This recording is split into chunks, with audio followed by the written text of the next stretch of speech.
in the footsteps of heroes. Battlefield tours by Leisure Holidays, sponsors of history.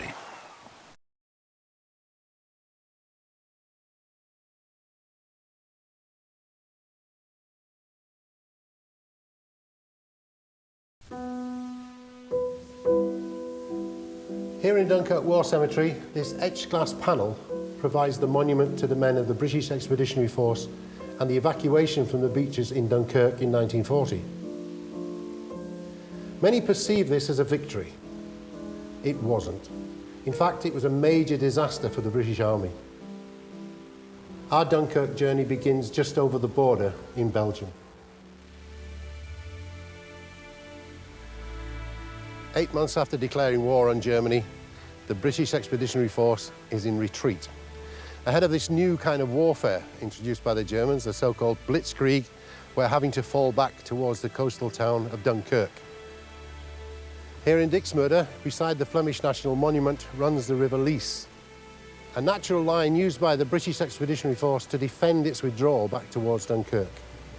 Lieutenant Smith of the Royal Engineers came here with the task to stop the German advance. The bridge over the Yser had to be blown up in order to protect the withdrawal of the BEF back towards Dunkirk. Smith and his two colleagues were wiring the bridge when word came through that there was a German convoy driving up the village.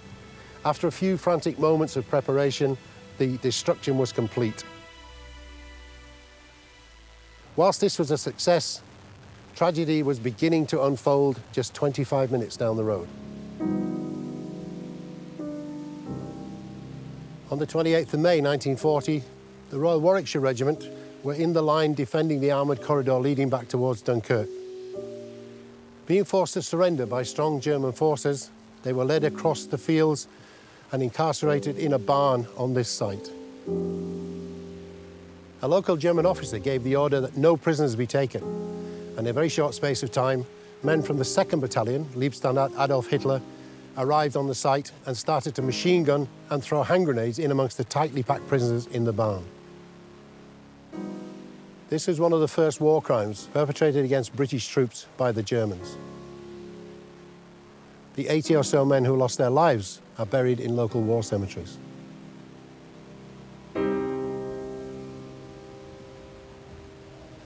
Many of the soldiers and airmen who had escaped capture by the Germans were heading for this place of sanctuary. These are the dunes on the outskirts of the town of Dunkirk, and many would have made journeys of between 10 and hundreds of miles to reach the beaches for rescue. As the troops move into the Dunkirk perimeter, all of their weapons, all of their vehicles, and all of their heavy equipment was left behind. As many as 140,000 soldiers would have been sheltering in these dunes, many of them wounded, under fire from the German Air Force, under fire from the German ground forces. Everyone waiting for that vital boat that would come into the beach to pick them up and take them home. An Admiralty initiative allowed the recruiting of many of these small ships that we know about in the Dunkirk story. They were absolutely ideal here in the dunes area for ferrying men out to bigger ships that were anchored close offshore. Some 98,000 men were taken off the beaches here below the dunes. Strategically, the British Expeditionary Force had failed in its mission to France, and although we were able to withdraw some 338,000 of our soldiers, we left behind several thousand more as prisoners of war.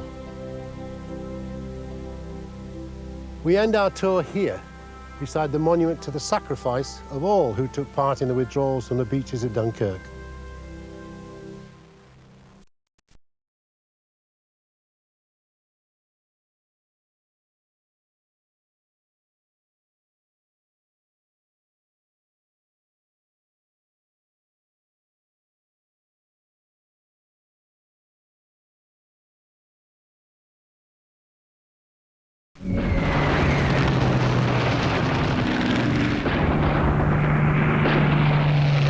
Walking in the footsteps of heroes. Battlefield tours by Leisure Holidays, sponsors of history.